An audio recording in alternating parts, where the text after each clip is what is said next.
বলেই বসা থেকে জয় উঠে দাঁড়িয়ে গেল। সাথে সাথে রায়হান সাহেব, শায়লা বেগম আর জেসি সবাই জয়ের দিকে তাকালো। নিহা তো রীতিমতো ভয়ে শুকনো ঢোক গিলছে।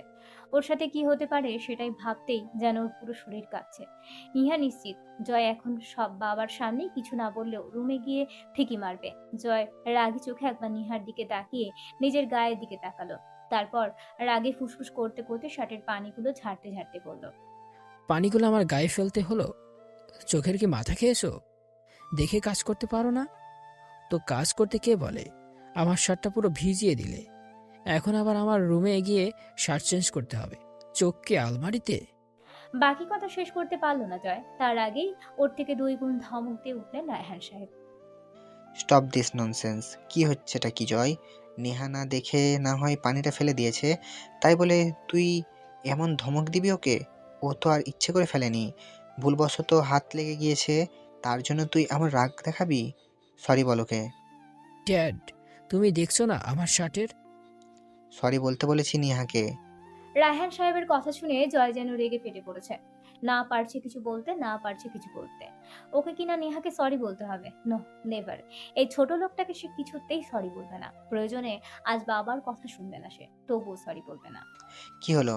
কথা কানে যায়নি কি বলেছি? সরি থাক না বাবা, ভুলটা আমারই হয়েছে। সরিটা আমার বলা উচিত। আপনি শুধু শুধু ওনাকে ধমকাচ্ছেন। আমার অসাবধানতার কারণেই এমন হয়েছে। আপনি ওনাকে কিছু বলবেন না। নিহার কথায় রায়হান সাহেব আপত্তি করে বললেন, তোর কোনো দোষ নেই মা, ভুল তো মানুষেরই হয়। তাই বলে ভুল করে একটু পানি পড়েছে বলে ও এমন করবে? ওকে সরি বলতেই হবে, নয়তো। প্লিজ বাবা, আমার কথাটা অন্তত রাখুন। বললাম তো ভুলটা আমার। উনি কেন আমাকে সরি বলবেন? বরং আমি ওনাকে সরি। আমার জন্য ওনার শার্টটা ভিজে গেল। এতক্ষণ সময় ধরে শায়লা বেগম চুপ করে সব দেখলেও এখন যেন আর চুপ করে থাকতেই পারলেন না। উনি রেগে বলে উঠলেন, তুমি কেমন মানুষ, নিজের ছেলেকে সাপোর্ট না করে বাইরের মানুষকে সাপোর্ট করছো? একে তো আমার ছেলেটার এত দামি শার্টটা ভিজিয়ে দিল, তার উপর এখন তুমি আরো ওর হয়ে সাফাই গাইছো। ও তো বলেছে ওর দোষেই পানিটা পড়েছে, তাহলে আমার ছেলে কেন সরি বলবে ওকে? ও যেহেতু দোষ করেছে, সরি তো ওরই বলা উচিত। কথাগুলো বলেই শায়লা বেগম এবার রাগী চোখে নিহার দিকে তাকালেন। কি হলো, তুমি এখনো দাঁড়িয়ে আছো কেন? সরি বলো জয়কে। সরি বলবে বলবে বলছো, কিন্তু সরি শব্দটা তো এখনো পর্যন্ত মুখ দিয়ে বের হলো না। তাড়াতাড়ি সরি বলো আমার ছেলেকে। সাইলা। রায়হান সাহেবের ধমককে উপেক্ষা করে শায়লা বেগম বললেন, এমন ধমক দেয়া কি আছে? আমি তো জাস্ট সরি বলতে বলেছি, পায়ে তো আর ধরতে বলিনি। কি হলো, সরি বলো। শাশুড়ির কথায় নিহা এবার জয়ের দিকে তাকিয়ে সরি বলতেই যাবে, তার আগেই জয় হেসে বলে উঠল, আহ মম, তুমি শুধু শুধু রাগ করছো। দোষটা আসলে আমারই। ড্যাড ঠিকই বলেছে, আমার এমন রাগ করা উচিত হয়নি। Neha, I am sorry. আমার আসলে এমন ধমক দিয়ে কথা বলা উচিত হয়নি। জয়ের সরি বলা দেখে রায়হান সাহেব খুশি হলেও শায়লা বেগম আর জেসির চোখ যেন কোটরে বেরিয়ে আসে উপক্রম। জয় সব কি বলছে? ও কিনা এই গেম মেয়েটাকে সরি বলছে। শায়লা বেগম আর জেসির যেন এটা হজম হলো না। মা মেয়ে দুজনেই যত দ্রুত সম্ভব কোনো মতে খাওয়া শেষ করে রুমে চলে গেল। জয় বাঁকা হাসলো। মা আর বোনের যে জয়ের সরি বলাটা হজম করতে পারেনি সেটা জয় ভালো করেই বুঝেছে। ওরা তো জানে না জয় কোন ধাতু দিয়ে গড়া। রায়হান সাহেব বেরিয়ে যেতেই জয় সিঁড়ি দিয়ে উঠতে শুরু করলো। আর যাওয়ার সময় নিহাকে ডেকে গেল যেন রুমে আসে। নিহাও জানে জয় কেন ডাকছে ওকে। ওর যে আজ কপালে দুঃখ আছে সেটা বুঝতে দেরি হলো না। তাই ঋতুকে টেবিলটা পরিষ্কার করতে বলে ভয়ে ভয়ে জয়ের পিছনে পিছনে যেতে রাখলো। নিহার হাত পা বরাবরের মতো কাঁপছে। কে জানে জয় এখন কি করবে ওর সাথে। আমি জানি এখন উনি আবার আমাকে মারবেন, কারণ আমার জন্য বাবা ওনাকে বকেছে, তারপর সবার সামনে সরি বলিয়েছে। আমাকে কি আর এমনি এমনি ছেড়ে দিবে? কেন যে তখন সাবধানে দেখে কাজ করলাম না? তখন সাবধানে কাজ করলে এখন আমার এমন হতো না। আল্লাহ, এইবারের মতো বাঁচাও আমায়। কথাগুলো ভাবতে ভাবতে নিহা রুমে এসে ঢুকলো। আর রুমে এসে ঢুকতেই নিহা বড়সড় একটা ঢোক গেল। ভয়ের পরিমাণটা যেন আগের চেয়েও শতগুণ পড়ে গেল। ভয়ের পরিমাণটা যেন আগের চেয়েও শতগুণ বেড়ে গেল। তার কারণ হলো জয় হাতে কারেন্টের তার নিয়ে দাঁড়িয়ে আছে। গায়ের শার্টটাও বিছানায় পড়ে আছে। হয়তো গা থেকে শার্ট খুলে ছুঁড়ে মেরেছে। অন্য সময় হলে জয় কেমন খালি গায়ে দেখে নিহার লজ্জায় ওর দিকে তাকাতেই পারতো না, কিন্তু এখন যেন লজ্জা শরমের কথাই ভুলে গেছে। টলমলো চোখে জয়ের দিকে তাকিয়ে আছে। জয় তাচ্ছিল্য হেসে বলে উঠল, আরে মেম সাহেব, এসেছেন তাহলে। আমি তো আপনার জন্য অপেক্ষা করছিলাম। বলতে বলতেই জয় হাতের কারেন্টের তারটা প্যাঁচাতে প্যাঁচাতে বাঁকা হেসে নিহার দিকে এগিয়ে আসতে লাগলো। নিহার সারা শরীর কাঁপছে। জয় এখন কি করবে সেটা মনে করতেই নিহার আত্মা শুকিয়ে যাচ্ছে। নিহার যেন এখনই কান্না আসছে ভয়ে। নিহা দিকবেদিক শূন্য হয়ে কি করবে বুঝতে না পেরে দৌড়ে গিয়ে জয়ের পায়ের কাছে বসে পড়ল। তারপর জয়ের পা জড়িয়ে ধরে কান্না মিশ্রিত কণ্ঠে বলল, প্লিজ আমাকে ক্ষমা করে দিন। আমার ভুল হয়ে গেছে, আর কখনো এমন হবে না। সবসময় সাবধানে কাজ করবো, আর কখনো এমন ভুল হবে না। প্লিজ আজকের মতো আমাকে ক্ষমা করে দিন। কথাগুলো বলছে আর কাঁদছে নিহা। যদিও নিহা জানে পায়ে ধরেও কোনো লাভ হবে না, কারণ এর আগেও অনেকবার নিহা জয়ের পা ধরেছে, যেন তাকে কোনো শাস্তি দেওয়া না হয়। কিন্তু জয় বরাবরই পাষাণ হৃদয়ের পরিচয় দিয়েছে। আজও তার ব্যতিক্রম হলো না। নিহার চোখের জল আর পায়ে পড়ে আর্তনাদ করাটাও যেন জয়ের শক্ত মনকে গলাতে পারল না। জয় যেন নিহার কথাগুলো কানেই নিল না, বরং নিহার চুলের মুঠি ধরে এক টানে নিহাকে তুলে দাঁড় করিয়ে দিল। তারপর তাচ্ছিল্য হেসে বলল, তোর কি মনে হয় তুই পায়ে ধরে এমন নাটক করলে আমি তোকে ছেড়ে দিব? মোটেও না। তোর জন্য আজ আমি ড্যাডের কাছে এতগুলো কথা শুনেছি। তোর জন্য, শুধু তোর জন্যই আমাকে ড্যাড ধমক দিয়ে কথা বলেছে। তোকে তো আজ আমি কিছুইতেই ছাড়বো না। তাই তো আজ বেল্ট না নিয়ে ইলাস্টিক তার নিয়েছি, যাতে আজকের মারগুলো তোর সারা জীবন মনে থাকে। বলেই জয় নিহার গায়ে এলোপাথারি আঘাত করতে লাগলো। একে তো চুলের মুঠি ধরে রেখেছে, তার উপর তার দিয়ে পশুর মতো আঘাত করছে। নিহা যেন কিছুতেই নিতে পারছে না মারগুলো। এমনিতেও আগের মারের ব্যথাগুলো এখনো কমেনি, তার উপর আবারও আজকের মার। নিহা কাঁদছে আর হাত দিয়ে নিজের শরীরকে তারের আঘাত থেকে বাঁচাতে চাইছে। তবে আশ্চর্যের বিষয় হলো, নিহা হাত দিয়ে নিজের শরীর বাঁচাতে চাইছে ঠিকই, কিন্তু একবারও জয়কে বাধা দেওয়ার চেষ্টা করেনি, কিংবা জয়ের হাতের তারটাতেও হাত দেয়নি। শুধু নিজের শরীরটাকে ঢাকার চেষ্টা করছে হাত দিয়ে। তবুও যেন নিহা ব্যর্থ। জয় মারছে আর বলছে, তুই আমার লাইফে এসে আমার জীবনটাকে হেল করে দিয়েছিস। কোন দুঃখে যে বাবার কাছে আমি তোর মতো ছোট লোককে বিয়ে করলাম আমি নিজেও জানি না। তোকে বড়বারই বলেছি, ভাই আমার লাইফ থেকে অনেক দূরে চলে যা, নয়তো আমার চোখের সামনে আসবি না। তুই বুঝিস না আমার তোকে সহ্য হয় না। তারপরও কেন চোখের সামনে ঘুরঘুর করিস? হ্যাঁ বল, কেন চোখের সামনে ঘুরঘুর করিস? তোর জন্য আজ আমার এত সুন্দর শার্টটা ভিজে গেল। আমি জানি তুই ইচ্ছে করে এটা করেছিস, কারণ তুই চাস না আমি এই সুন্দর শার্টটা পরে মেহার সাথে দেখা করতে যাই। তুই তো জানতি এটা আমি মীরার সাথে ডেটিংয়ে যাওয়ার জন্য কিনে এনেছি, আর এই জন্যই তো পানি ফেলে ভিজিয়ে দিলি। তোকে আজ আমি মেরেই ফেলবো। কথাগুলো বলেই জয় নিহার চুলের মুঠি ছেড়ে দিয়ে নিহার পেটে সজোরে একটা লাথি দিল। লাথিটা এত জোরে ছিল, নিহা টাল সামলাতে না পেরে জয়ের থেকে অনেকটা দূরে গিয়ে ফ্লোরে লুটিয়ে পড়ল। ব্যথাটা যেন খুব জোরেই পেয়েছে নিহা। সাথে সাথে নিহা ব্যথায় কুকিয়ে উঠল। ও মা গো, আল্লাহ গো। নিহার এত আর্তনাদ, কিন্তু জয়ের কোনো ভাবান্তরই হলো না এতে। বরং সে তেতে গিয়ে নিহার পাশে ফ্লোরে হাঁটু বিছিয়ে বসে নিহার মুখটা এক হাতে চেপে ধরে নিহার মুখের সামনে মুখ নিয়ে চেঁচিয়ে বলল, শোন, আজকের পর থেকে কোনো নাটক করার আগে 100 বার ভাববি। আর হ্যাঁ, পারলে আমার বাড়ি থেকে চলে যাবি। তোকে রোজ রোজ দেখতে দেখতে আমি ক্লান্ত।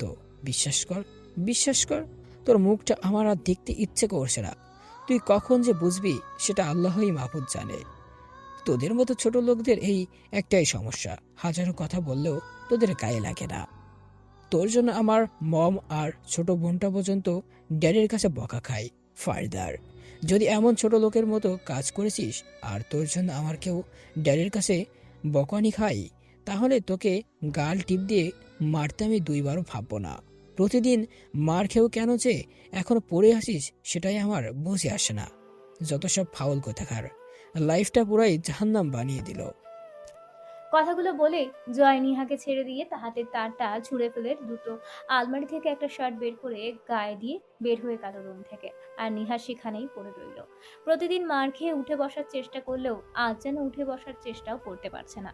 প্রতিদিনের তুলনায় আজ মারটা একটু বেশি হয়ে গেছে। তার উপর ইলেকট্রিক তারের আঘাতগুলো যেন পুরো শরীরকে বিষাক্ত করে তুলেছে। আঘাতের তীব্র যন্ত্রণা সইতে না পেরে নিহা নাকের পানি আর চোখের পানি যেন একাকার হয়ে গড়িয়ে পড়েছে। হাত দিয়ে চোখের পানিগুলো মোছার যেন শক্তিও পাচ্ছে না।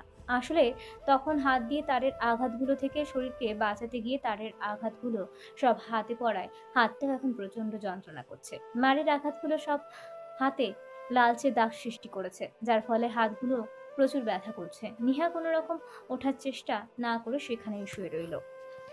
মা, বাবা, দেখো তোমাদের মেয়ে কতটা সুখে আছে। দেখো তোমাদের মেয়ে কেমন রাজরানী হয়ে আছে। তুমি তো সবসময় চেয়েছিলে তোমাদের মেয়েকে একটা রাজপুত্রের হাতে বিয়ে দিবে, আর দিয়েও ছিলে। তবে রাজপুত্র নয়, একটা অমানুষের সাথে বিয়ে দিয়েছো তোমাদের মেয়েকে, যার মধ্যে দয়া মায়া বলতে কিছু নেই। তবে তোমাদের কোনো দোষ নেই, তোমরা তোমার সুখের জন্য সব করিয়েছে। কিন্তু কে জানতো আমি অনেক বড় হতভাগী। দিনের পর দিন যে মানুষটার এত অত্যাচার সহ্য করেও মানুষটাকে ভালোবেসে এসেছি, তার মনে আমার জন্য একটুও দয়া মায়া নেই। আজ বুঝতে পেরে গেছি মা, আমি শুধু মরিচিকার পিছনেই ছুটছি। ভালোবাসা এ তো দুর্লভ বস্তু। ঋতু খাবার টেবিলটা গুছিয়ে কিচেনে গিয়ে আরো টুকটাক কাজ করার পর যখন দেখলো নিহা আসছে না, তখন ঋতুর মনে খটকা লাগলো। জয় তো ওকে রুমে ডেকে নিয়ে গিয়েছিল। ঋতুর মনে অজানা একটা ভয় ঢুকলো। দ্রুত কিচেন থেকে বেরিয়ে নিহার রুমের দিকে হাঁটা ধরলো। তার মনে মনে ভাবতে লাগলো, নিহা ভাবে এখনো আসতেছে না কেন? ছোট সাহেব তো সেই কখন চইলা গেছে, না জানি আবারও মারতেছে কিনা। নয়তো ভাবি তো এতক্ষণ রুমে বসা থাকতো না, এতক্ষণ খানা খাওয়ার জন্য নিচে নাই মা আসতো। আল্লাহ, নিহা ভাবে যেন ঠিক থাকে, নিহা ভাবের যেন কিছুই না হয়। ঋতু মনে মনে এসব বলতে বলতে নিহার রুমে প্রবেশ করলো। আর রুমে ঢুকেই হা হয়ে গেল। নিহা ফ্লোরে পড়ে আছে। ঋতু ভাবি বলে দৌড়ে নিহার পাশে গিয়ে বসলো।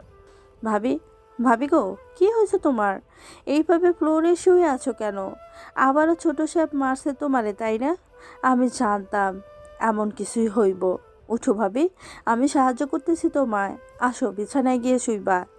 ঋতু, আমার শরীরটা অসাড় হয়ে আছে, উঠে বসার শক্তিটাও পাচ্ছি না। খুব কষ্ট হচ্ছে আমার, বিশ্বাস করো, খুব কষ্ট হচ্ছে আমার। আমি আর নিতে পারছি না ঋতু। আচ্ছা ঋতু, আমার একটা কথা রাখবে? কি কথা কও? আমি তোমার জন্য সব করতে পারমু। কও কি করতে হইব? আমার জন্য একটা বিষের বোতল এনে দিতে পারবা? আমি রোজ রোজ মারগুলো আর সইতে পারছি না। তুমি একটা বিষের বোতল এনে দাও, বিষ খেয়ে সবাইকে একেবারে মুক্ত করে দিই। আমি মরে গেলেই সবার ভালো হবে। আমি এসব কষ্ট আর সহ্য করতে পারছি না, সত্যিই পারছি না। ভাবি, এসব তুমি কি কইতেছো? এমন কইতে নেই। খবরদার এমন কথা আর কখনো কইবা না। তুমি বলবে কেন? মেয়ে বলে কি পয়সা গেছো নাকি? হ্যাঁ, এসব কথা আর যেন না শুনি। আসো বিছানায় নিয়ে তোমায় শোয়াই। না ঋতু, ওই বিছানাটা আমার জন্য না। বিছানায় শুলে আবারও রাতে মার খেতে হবে। তুমি এক কাজ করো, ওইখানে আলমারির পাশে একটা মাদুর আছে, ওটা বিছিয়ে দাও নিচু। নিহার কথা শুনে ঋতু যা বোঝায় বুঝে গেল। তাই আর কোনো প্রশ্ন না করে মাদুরটা বিছিয়ে দিয়ে নিহাকে ধরে মাদুরে শুয়ে দিল। তবে চিত হয়ে নয়, উপর হয়ে শুয়েছে নিহা। কারণ তারের আঘাতগুলো পিঠে প্রচন্ড পীড়া দিচ্ছে। চিত হয়ে শুলে তো আরো বেশি ব্যথা করবে। তুমি এভাবেই থাকো, আমি মুভ লই আইতেছি। বলে ঋতু রুম থেকে বেরিয়ে গেল। নিহা কোনো রকম প্রত্যুত্তর না করে সেভাবেই শুয়ে রইল। একটু পর ঋতু মুভ নিয়ে ফিরে আসলো। তারপর নিহার পাশে বসে পিঠ থেকে শাড়িটা সরিয়ে ব্লাউজের হুকগুলো সব খুলে ফেললো। আর সব হুকগুলো খুলতে ঋতু আটকে উঠলো। কারণ নিহার কোমর থেকে শুরু করে মাথার ঝুঁটি পর্যন্ত পুরো পিঠটাতে চিকন চিকন দাগ হয়েছে। ফর্সা পিঠটা যেন কালচে হয়ে গেছে। কিছু কিছু জায়গা তো চামড়া ঝলসে গিয়ে রক্ত পড়ছে। ঋতু এতক্ষণ নিহার হাতের দাগগুলো খেয়াল করেনি। এখন হঠাৎ হাতের দিকে চোখ যেতে ঋতু আরো বেশি অবাক হলো। দু হাতেও প্রচন্ড রকম দাগ হয়ে গেছে। নিহার শরীরের আঘাতগুলো দেখে ঋতুর চোখ থেকেও যেন জল চলে আসলো। নিহা যাতে আঘাত না পায় তার জন্য আস্তে করে নিহার পিঠের ক্ষতগুলোতে মুখ লাগিয়ে দিতে লাগলো। নিহার পিঠে মুখ স্পর্শ করাতেই নিহা মাগো বলে বালিশের কভার খামচে ধরলো। হয়তো আঘাতযুক্ত স্থানে মুখ লাগার যন্ত্রণা বেশি করছে। ঋতু মুখ লাগাতে লাগাতে কান্না মিশ্রিত গলায় বলল, তোমারে এত করে কই এই বাড়ি থাইকা চইলা যাও, যাও না কেন? কেন পইরা আছো এখানে? কেমন পশুর মতো মারতেছে। এভাবে কেউ মারে? কোনো জানোয়ারও তো এমন করে কাউকে মারে না। পুরো পিঠ লাল হয়ে গেছে। কেন যে আমার কথা শুনো না? কথাগুলো বলছে আর নিহার পিঠে মুখ লাগাচ্ছে ঋতু। নিহা কিছু বলল না, কারণ কিছু বলার মতো নেই তার। কোমরে আর পিঠে মুভ লাগানো শেষ হলে হাতেও মুভ লাগিয়ে দিল ঋতু। নিহাকে সে খুব ভালোবাসে, তাই তো এই মানুষটার কষ্ট সে সহ্য করতে পারে না। নিহার গায়ের প্রতিটা আঘাতের ব্যথায় যেন নিজের গায়ে অনুভব করে সে। ঋতু, ফ্যানটা একটু চালিয়ে দাও তো, খুব চলছে। ঋতু দ্রুত উঠে ফ্যানটা চালিয়ে দিয়ে আবারও নিহার পাশে এসে বসলো। ভাবি, হুম। আজ কি দিয়ে এমন মারছে কত? আজকের গুলা বেল্টের দাগ না, কেমন চিকন চিকন দাগ হয়ে গেছে দেখো। আজ নিশ্চয়ই অন্য কিছু দিয়ে মারছে। কি দিয়ে মারছে কত? বেশি কিছু দিয়ে মারিনি, ইলেকট্রিক তার দিয়ে মেরেছে, তাই এমন চিকন চিকন দাগ হয়ে গেছে। কি, কারেন্টের তার দিয়ে মারছে? উনি কি মানুষ নাকি জানোয়ার? এমন করে বলছো কেন ঋতু? মানুষ কখনো জানোয়ার হয় না, মানুষ হলো সৃষ্টির সেরা জীব। এমন করে বলতে নেই। আরে রাহু, তো তোমার নীতি কথা। কারেন্টের তার দিয়ে কেউ মারে? কেউ বড় অপরাধ করলেও তো এমন করে কেউ মারে না। আর তুমি দোষ না করেও তোমাকে এমন করে মারলো কেন? চোর ধরা পড়লেও তো এমন করে মারে না। তোমাকে কি করে এমনভাবে মারলো? ওই মীরা না টিরা, ওই শাকচুন্নির জন্যই এমন করতেছে তোমার সাথে। নির্ঘাত শাকচুন্নিটা কান ভারী করছে তোমার নামে, তাই তো রোজ রোজ এমন করে মারে। বাদ দাও এসব। তুমি নিশ্চয়ই এখনো না খেয়ে আছো, যাও গিয়ে খেয়ে নাও। আমার খাওয়ার কথা চিন্তা করতেছো? তুমিও তো কিছু খাও না এখন পর্যন্ত। তোমার জন্য খাবার নিয়ে আসি। না রে বোন, আমার আর কিছু খেতে ইচ্ছে করছে না। তলপেটটা ভীষণ ব্যথা করছে। তার মানে পেটেও মেরেছে? দেখি, এইদিকে ফেরো তো। আরে না, পেটে মারিনি, এমনিই ব্যথা করছে হয়তো। তুমি বরং যাও, গিয়ে নাস্তা করে নাও। এতক্ষণ ধরে খালি পেটে থেকো না। আমি এখন ঠিক আছি, আমার জন্য তোমায় টেনশন করতে হবে না। এ হে, আমাকে খাইতে কইতেছে? নিজে খালি পেটে থাইকা আমারে খাইতে কইতেছে এতক্ষণ ধরে? খালি পেটে থেকো না, তুমি শুইয়া থাকো। আমি তোমার সহ আমার খাবার নিয়ে আইতেছি। বলে নিহাকে কিছু বলার সুযোগ না দিয়ে ঋতু রুম থেকে বেরিয়ে গেল। নিহা ডেকেও কোনো লাভ হলো না। নিহার ডাক শুনেও না শোনার ভান করে চলে গিয়েছে। নিহা লম্বা একটা দীর্ঘ নিঃশ্বাস ফেললে সেভাবেই শুয়ে রইল। কে জানে আর কতদিন এমন ভাবে সহ্য করতে হবে ওকে। আল্লাহ যে কখন এই যন্ত্রণা থেকে মুক্তি দিবে ওকে, সেটাই আল্লাহ ভালোই জানেন। খানিক বাদে খাবারের প্লেট হাতে নিয়ে ঋতু নিহার পাশে এসে বসতেই নিহা বলে উঠল। ঋতু, তুমিও না? আমি তো বলছি আমার খেতে ইচ্ছে করছে না, তারপরও শুধু শুধু কষ্ট করে আনতে গেলে কেন? বেশি কথা কইও না তো। আসো, আমি সাহায্য করতেছি, উঠে বসো। অল্প হলেও খাইয়ে লও। আমি ওষুধ নিয়ে আইতেছি। খাবার না খাইলে ওষুধ খাইতে পারবা না আবার। বলেই ঋতু নিহার ব্লাউজের হুকগুলো লাগিয়ে দিয়ে শাড়িটা ঠিক করে উঠে বসতে সাহায্য করলো। নিহা জানে এখন ঋতুকে কিছু বললেও সে শুনবে না, তাই আর কোনো কথা না বাড়িয়ে ঋতুর সাহায্যে উঠে বসলো। নাস্তা করা শেষ হলে ঋতু নিহাকে ঔষধ খাইয়ে দিল। তারপর নিহাকে শুয়ে থাকতে বলে সে প্লেট নিয়ে চলে গেল। ঋতু চলে গেলে নিহা আবারও শুয়ে পড়ল। এতক্ষণ ঋতু ছিল বলে দাঁতে দাঁত চেপে পেটের ব্যথাটা সহ্য করলেও এখন যেন আর সহ্য করতে পারছে না নিহা। তলপেটটা চেপে ধরে টুকরে কেঁদে উঠল সে। পেটের মধ্যে যেন সবকিছু দলা পাখি একসাথে হয়ে যাচ্ছে। আসলে জয় লাথিটা এমন ভাবে মেরেছিল যে সোজা তলপেটে গিয়ে লেগেছে। আর লাথিটা এত জোরেই ছিল যে নিহার মনে হচ্ছে লাথিটা খেয়ে ওর পুরো শরীরের শক্তি মুহূর্তেই কমে গেছে। ঋতুকে তখন মিথ্যে বলার কারণ হচ্ছে নিহা জানে ঋতু পেটে লাথি দেওয়ার ব্যাপারটা জানলে আরো বেশি উদ্বিগ্ন হয়ে পড়তো। তাই নিহা ইচ্ছে করেই ওকে মিথ্যা বলেছে যে পেটে মারেনি। নিহা ঘন্টা দুয়েকের মতো শুয়ে থেকে যখন একটু ভালো ফিল করলো তখন আর শুয়ে থাকতে পারলো না। কোনো মতে সোফা থেকে উঠে মাদুরটা গুছিয়ে রেখে রুম থেকে বেরিয়ে আসলো, কারণ এখন আবার দুপুরের জন্য রান্না করতে হবে। রায়হান সাহেব আর জয় দুপুরে খেতে না আসলেও শায়লা বেগম আর জেসির জন্য টাইমলি রান্না করে রাখতে হয়। ঋতু তখন রান্নাঘরে তরকারি কাটছিল। নিহাকে রান্নাঘরে আসতে দেখে ঋতু অবাক হয়ে পড়ল। ভাবি, তুমি এখানে শুইয়া না থেকে এখানে আসতে কইছে কে? বাড়ি রান্না করতে হবে না? শুয়ে থাকলে কি করে হবে? ভাবি, তুমি আসলে কি কও তো? নিজের শরীরের জন্য বিছানা থাইকে উঠতে পারতেছো না, আর এখন আইসো রান্না করতে? তুমি কি মানুষ নাকি রোবট সুফিয়া? নিহা গিয়ে ঋতুর পাশে একটা মোড়া টেনে বসে পড়ল। তারপর হেসে বলল, আমি মানুষই, রোবট নই, বুঝলে? এখন একটু ভালো লাগছে তাই উঠে আসলাম। আর তাছাড়া মা আর জেসি যদি জানতে পারে আমি রান্না না করে তুমি রান্না করেছো, তাহলে বুঝতে পারছো কি হবে। তাই বলে তুমি এই শরীর নিয়ে রান্না করবে? কপাল খারাপ হলে তো করতে হবে, তুমি টেনশন করো না, আমি এখন ঠিক আছি। সে তো দেখতেই পারতেছি। এমন ভালো আছো যে এখনো ভালো করে হাঁটতেই পারতেছো না। আর গরমের মধ্যে এমন লম্বা হাতা ব্লাউজ পইরা আছো কেন? শীত তো রাতে লাগে, এখন তো গরম লাগতেছে। হাতের আঘাতগুলো যাতে বড় সাহেব চোখে না পড়ে, তার জন্যই এমন লম্বা হাতা ব্লাউজ পরাইছো, তাই না? হুম, বাবা দেখলে প্রবলেম হয়ে যাবে অনেক। সামান্য যদি চোখেও পড়ে না, তাহলে পুরো বাড়ি মাথায় তুলে ফেলবে।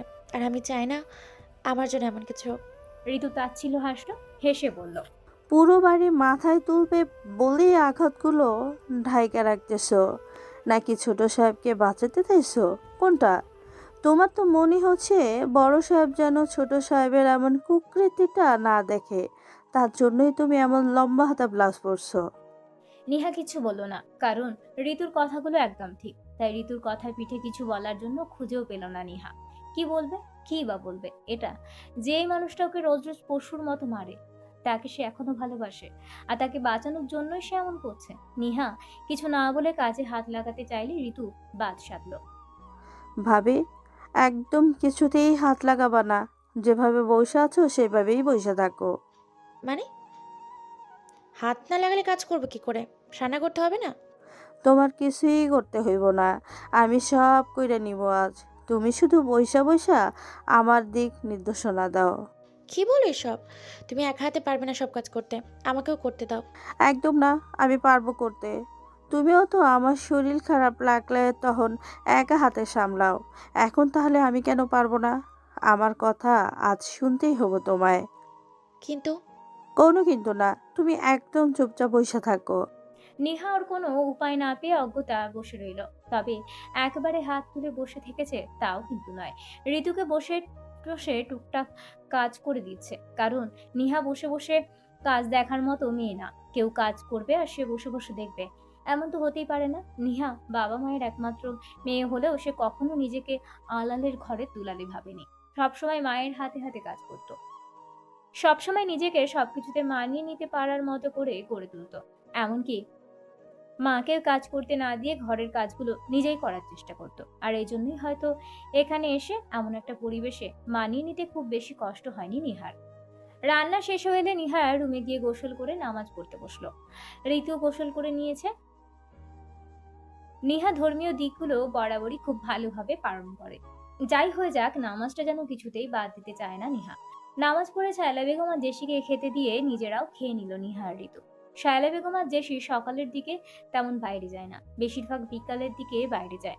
তাও সন্ধ্যার আগে আবার ফিরে আসে, কারণ রায়হান সাহেব মেয়ে আর স্ত্রীর এমন বাইরে যাওয়াটা পছন্দ করেন না। তাই ওনার ভয়ে শায়লা বেগম আর জেসি বাইরের থেকে সন্ধ্যার আগেই ফিরে আসে, যেন রায়হান সাহেব কিছুই বুঝতে পারেন না।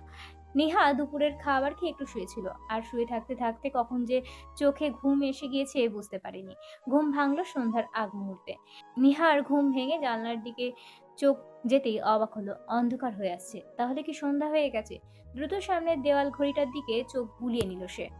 5টা 10 বাজে, তার মানে আসরের নামাজের টাইম চলে গেছে। কারণ এখন দিন ছোট হওয়ায় আসরের আজান 4টার আগে দিয়ে দেয়, আর তাই এখন পড়লেও কাজা করতে হবে। নিহার নিজের উপরেই রাগ হলো। ধুর, কেন যে শুতে গেলাম?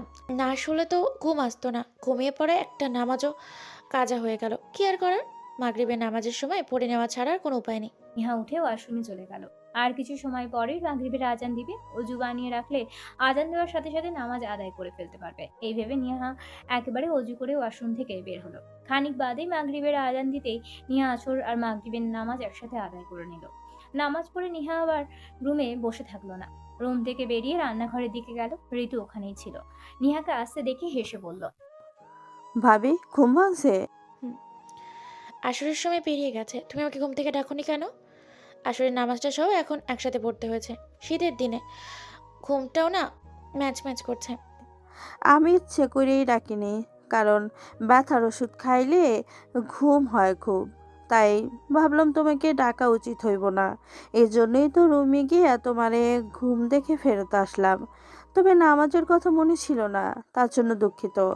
কাজের কথা মনে থাকলে ডাইকে দিতাম।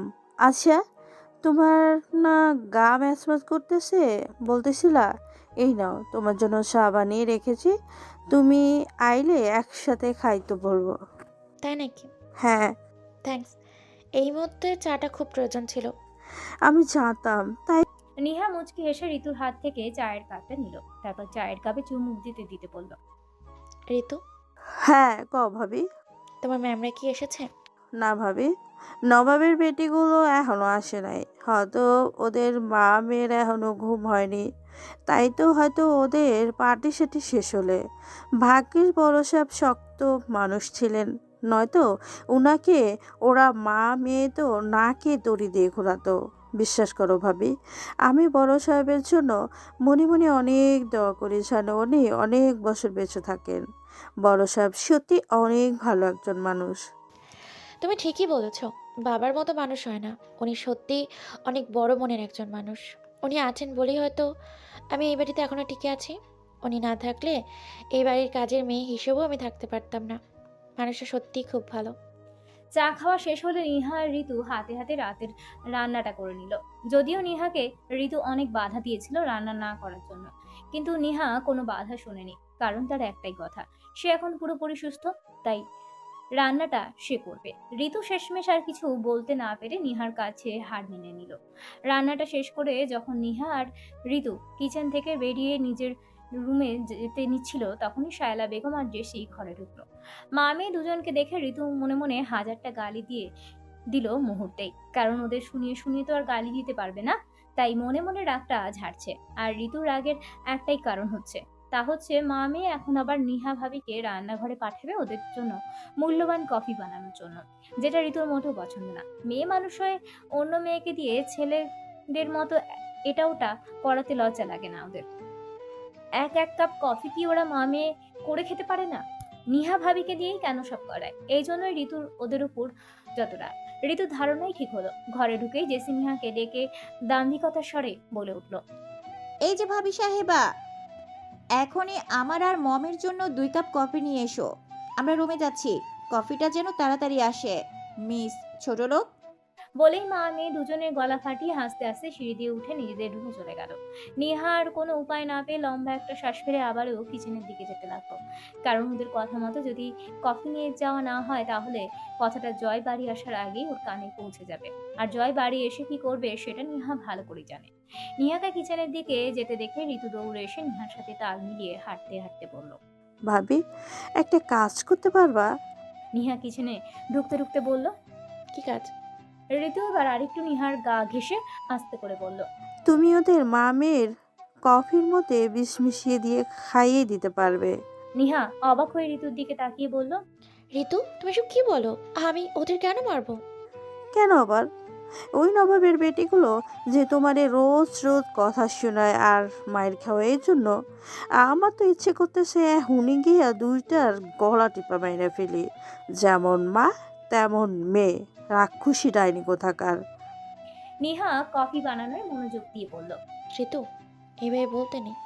মানুষ কখনো রাক্ষস ডাইনি এসব হয় নাকি? মানুষ মানুষই হয়। আর তাছাড়া তুমি জানো না, মানুষকে হত্যা করার কথা ভাবো পাপ। আরে রাখো তো এইসব জানাজানি, তোমার মতো আমার অত জানতে হইব না। ওদের আমি দুই চোখে সহ্য করতে পারি না। ভাগ্যের সময়কে বড় সাহেব তোমাকে আনার পর এনেছে, নয়তো আগে আনলে তো আমি একদিনও থাকতাম না এই বাড়িতে।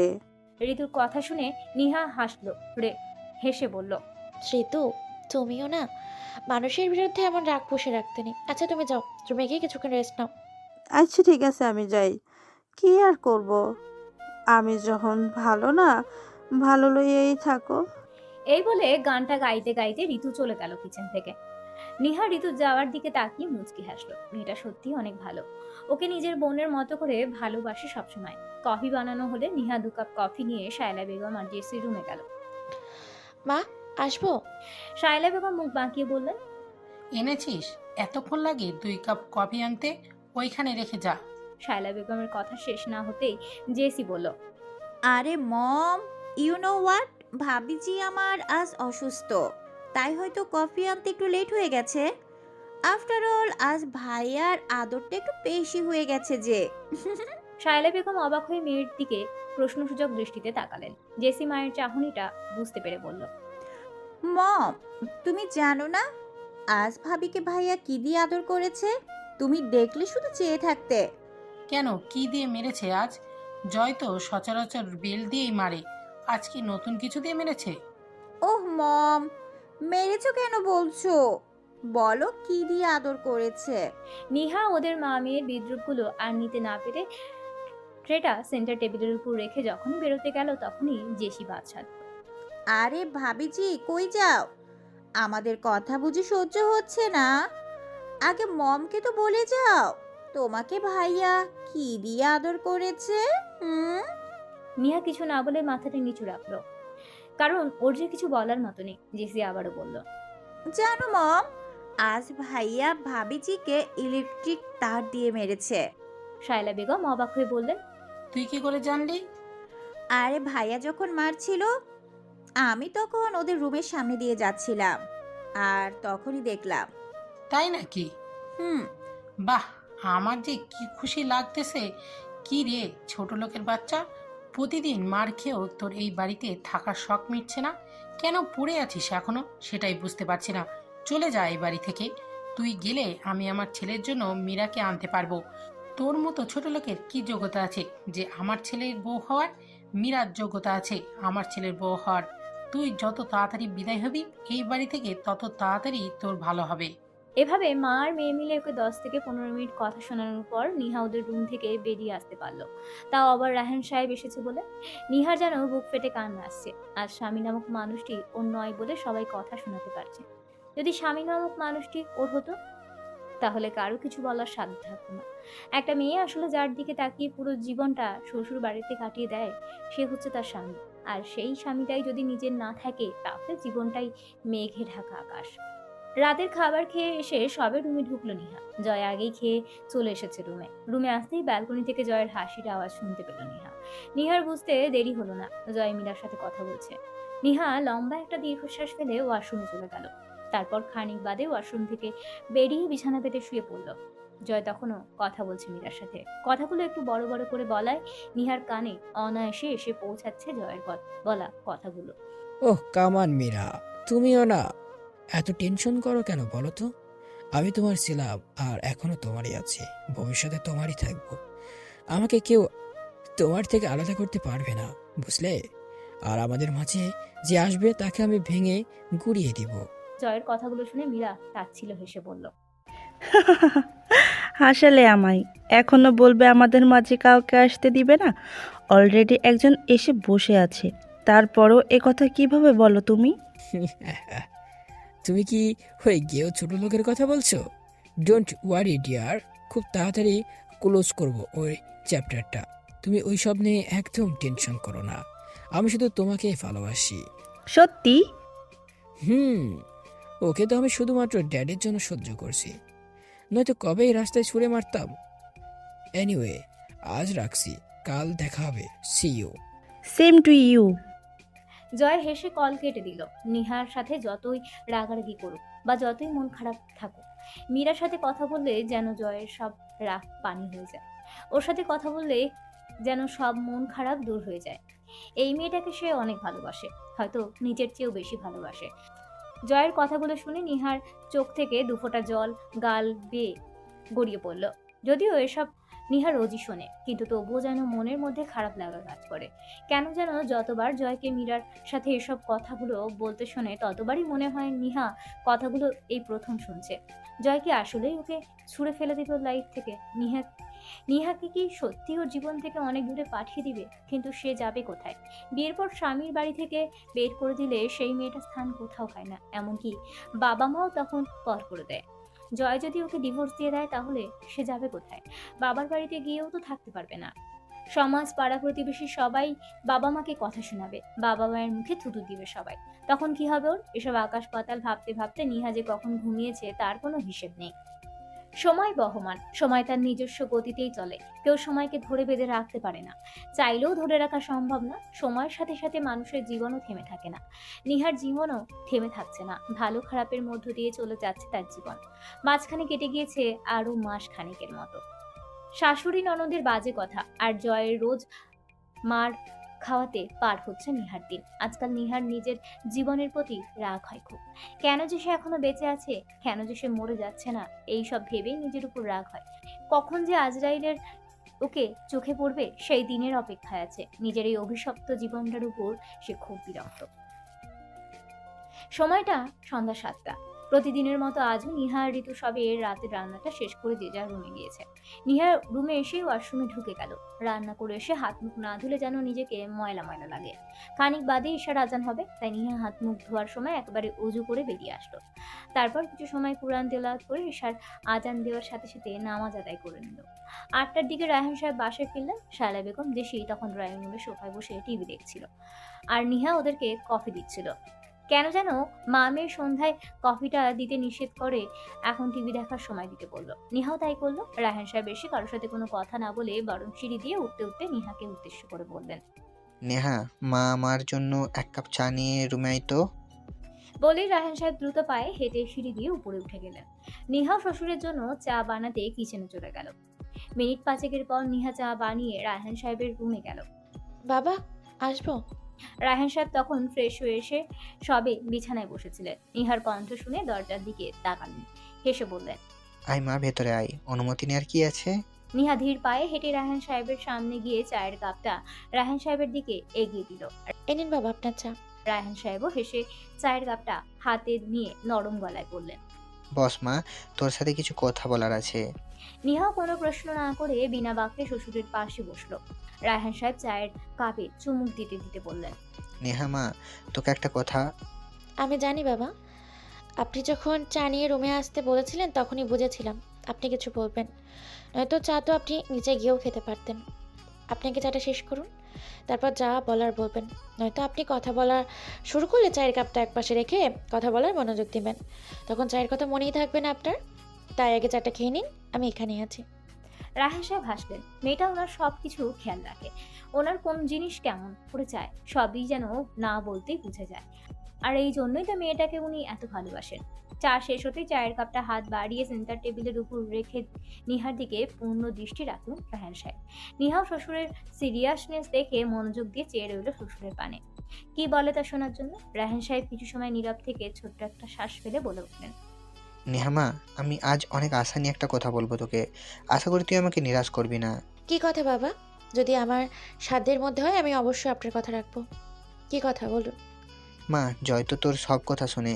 তোকে বিয়ে করার পর থেকে ও অনেক বদলে গিয়েছে। আমার আগের বন্ধু বান্ধব নিয়ে মেতে থাকা ছেলেটা তোকে আনার পর থেকে রাত 10টার আগেই ঘরে ফিরে আসে।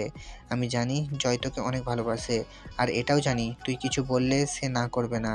দেখ মা, আমার বয়স হয়েছে, কখন কি হয়ে যায় তার কোনো ঠিক নেই। এই বয়সে বিজনেসটা একা হাতে সামলানো কতটা কষ্ট বুঝতেই তো পারছিস। আর তাই আমি চাই জয় আমার বিজনেসটা নিজেই দেখাশোনা করুক। আমি জানি ও তোর কথা ফেলবে না। প্লিজ মা, তুই একটু বিষয়টা বুঝিয়ে বল। চাইলে আমিও বলতে পারতাম ওকে, কিন্তু আমি চাই ও নিজ থেকে আমাকে এসে বলুক। আর এটা সম্ভব হবে তুই ওকে বুঝিয়ে বললে। বল মা, আমার এই একটা আবদার রাখবি তো? বলতে বলতে রায়হান সাহেব নিহার সামনে হাত জোর করে ধরলেন। নিহা তো শ্বশুরের কথাগুলো শুনে রীতিমতো বাকরুদ্ধ।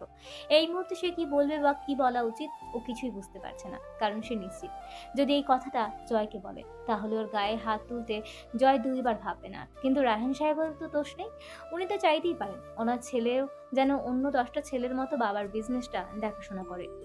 উনি তো আর জানেন না ওনার ছেলে বউয়ের সাথে কেমন আচরণ করে। আর তার কারণ হচ্ছে নিহাই এই সম্পর্কে শ্বশুরকে কিছু জানায়নি। আর জয়ও বাবার সামনে বরাবরই ভদ্র সুশীল একজন ছেলে। তাই জয়ের নিহার সাথে করা আচরণগুলো সহজেই রায়হান সাহেবের অগোচরে থেকে যায়। ফলে রায়হান সাহেব মনে করেন ওনার ছেলে বউকে অনেক ভালোবাসে। নিহার বুঝে আসছে না বাবাকে কিভাবে বলবে যে সে জয়কে এই কথাটা বলতে পারবে না, কারণ জয় কিছুতেই ওর কথাটা শুনবে না, উল্টে ওকে আরো মারধর করবে। কিন্তু রায়হান সাহেবকেও না বলার উপায় নেই, কারণ নিহা যদি জয়কে কথাটা বলতে পারবে না বলে তাহলে হয়তো রায়হান সাহেব সন্দেহ করবেন। নিহা দিকবেদিক শূন্য হয়ে যখন কি বলবে ভাবছিল তখনই রায়হান সাহেব আবারও বলে উঠলেন, কি হলো মা, কিছু বলছিস না যে? পারবি না এই বুড়ো বাবাটাকে একটু রেস্ট দিতে? কেন পারবো না বাবা, আমি বলবো জয়কে। আপনি একদম টেনশন করবেন না, দেখবেন আপনার ছেলে কাল সকালে নাস্তার টেবিলে আপনাকে নিজের মুখে বলবো অফিস যাওয়ার কথা। আমার উপর ভরসা রাখুন। নিহার কথা শুনে রায়হান সাহেবের মুখে প্রশস্ত হাসি ফুটলেন। নিহার মাথায় হাত বুলিয়ে দিয়ে হাস্যোজ্জ্বল কণ্ঠে বললেন, থ্যাঙ্কস মা, আমি জানতাম তুই আমাকে নিরাশ করবি না। তোর উপর আমার পূর্ণ বিশ্বাস আছে। তাই তো ওর মাকে না বলে কথাটা তোকে দিয়ে বলাচ্ছি। কাল সকালের অপেক্ষায় রইলাম তাহলে। নিহা মেকি হাসলো, মুখের কৃত্রিম হাসিটা বজায় রেখেই বলল, আচ্ছা বাবা, আমি তাহলে আসি। আপনি কিছু সময় বিশ্রাম নিন। আচ্ছা মা।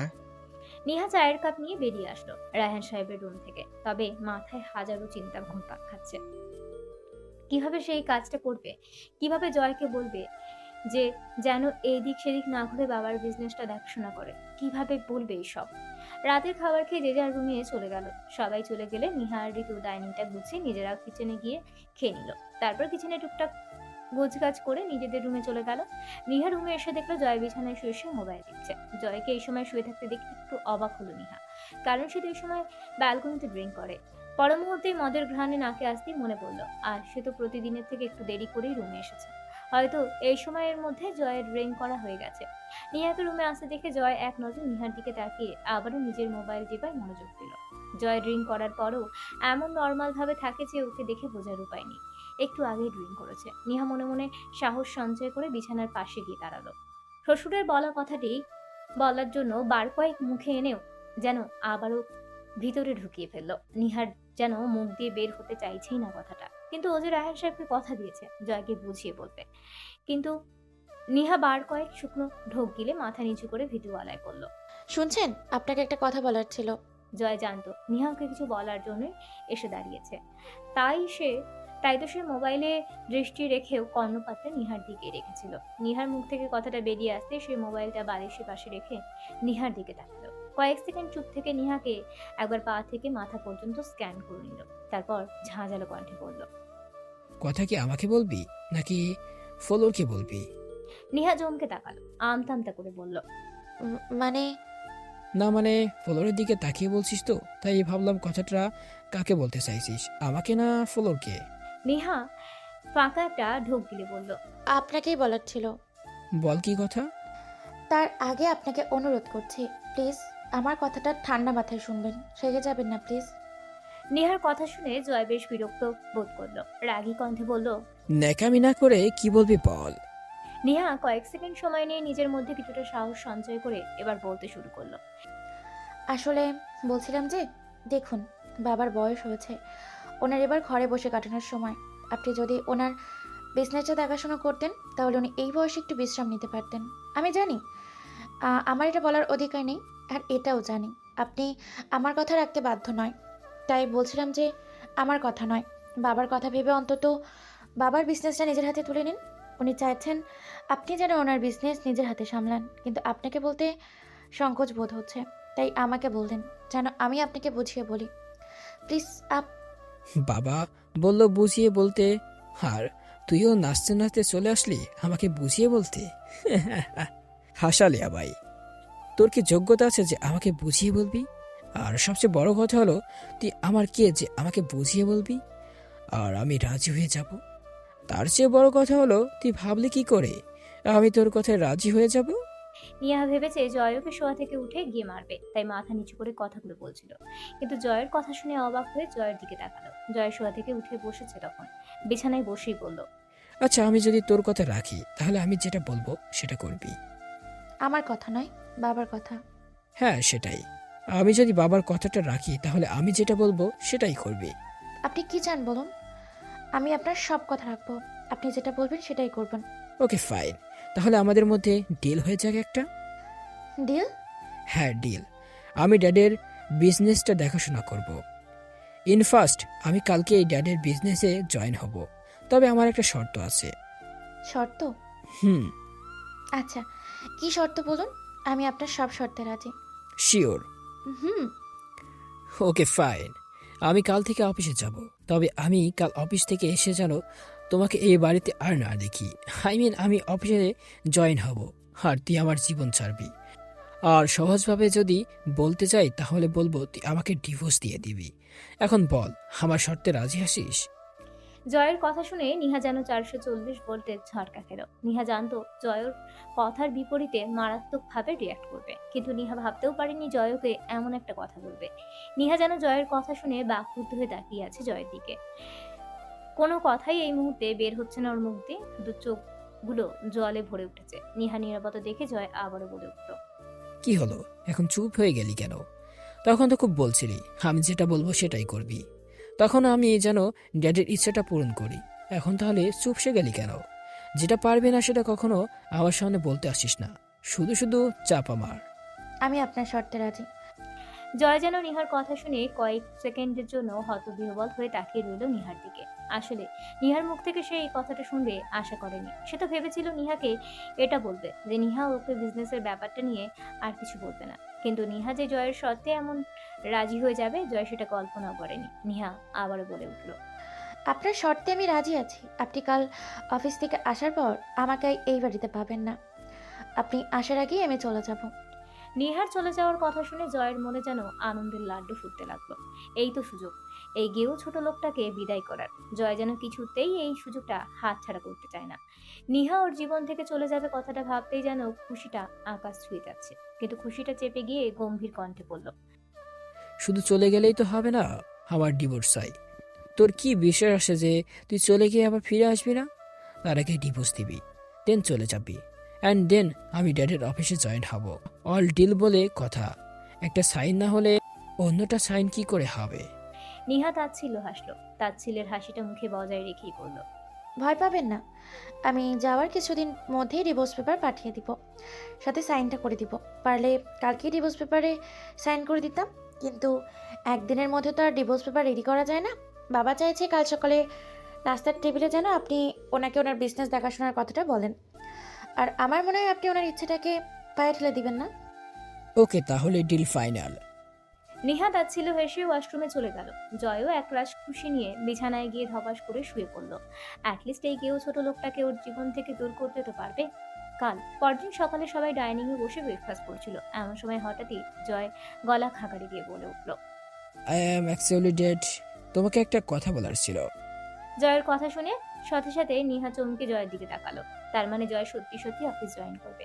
নিহা অধীর আগ্রহ নিয়ে জয়ের দিকে তাকিয়ে রইল, জয় কি বলবে তা শোনার জন্য। রায়হান সাহেবও ছেলের কথা শুনে ছেলের দিকে তাকালেন, তবে শায়লা বেগম এবং জেসির কোনো হেলদোল হলো না। ওরা আগের মতোই নিচের দিকে তাকিয়ে মনোযোগ দিয়ে খাচ্ছে। বল বাবা, কি বলবি?